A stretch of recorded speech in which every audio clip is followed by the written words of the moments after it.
Welcome to Illustration Start to Finish, a 3-week course that will teach you the full process of creating an illustration in a typical college class, how to research for a piece, how to make thumbnail sketches, tips on how to bring a piece to fruition, and how to partake in a constructive peer-led critique.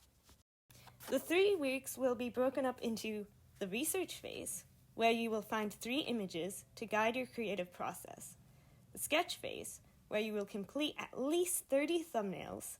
Resources for how to make thumbnails can be found in the class slideshow. The finale, where you will create your final image, and then at the end of the 3rd week, you will participate in a constructive, peer-led critique. Again, resources will be provided on how to conduct yourself in an art critique, but as a main rule, remember to, of course, be kind and helpful with feedback. You want to help them improve, not discourage them.